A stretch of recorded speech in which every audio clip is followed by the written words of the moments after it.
মৌলা তোমার জমিনে থেকেছি সত্য, কিন্তু তোমার আদেশ পালন করতে আমি পারিনি। মৌলা আমি বান্দা এসেছি, আল্লাহ তুমি না রহমান, তুমি না গফফার, তুমি না সত্তার, তুমি না খালিক, তুমি না মালিক। মৌলা তুমি চাইলে তো দিনকে রাতও বানাইতে পারো, রাতকে দিনও বানাইতে পারো সেকেন্ডের আগে। মৌলা তুমি তো চাইলে মৃতকে জীবিতও বানাইতে পারো, জীবিতকে মৃতও বানাইতে পারো।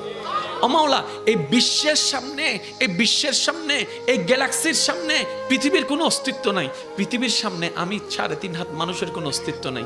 মাওলা এই ছোট্ট নগণ্য বান্দাটা তোমার কাছে এসেছি। মাওলা মা তো ফেরাই দেয় না, মায়া করে। তুমিই তো বলেছো মায়ের চাইতে 1000 গুণ বেশি তুমি বান্দাকে ভালোবাসো, বান্দাকে ভালোবাসো। ও মাওলা তুমি দৌড়াই দিলে কার কাছে যাব? তুমি রহমত না করলে কে রহমত করবে? তুমি ফিরাই দিলে আমি কার কাছে যাব? ও মাওলা তুমি ছাড়া তো আমার কোনো উপায় নেই, তুমি ছাড়া তো আমার কোনো উপায় নেই। ও মাওলা এবার বান্দা চোখের পানি ফেলে ফেলে কান্না করতেই আছে। সেই কান্নার আওয়াজটা দুনিয়ার জমিনে ডানাও যদি 1 হাত না যায় হতে পারে, কিন্তু সেই আওয়াজটা রব পর্যন্ত পৌঁছায় যাচ্ছে, রব পর্যন্ত পৌঁছায় যাচ্ছে। যে চোখের পানিটা চোখ থেকে জোরে জোরে গালের মধ্যে শুকাই যাচ্ছে, যাই নামাজে বিলীন হয়ে যাচ্ছে।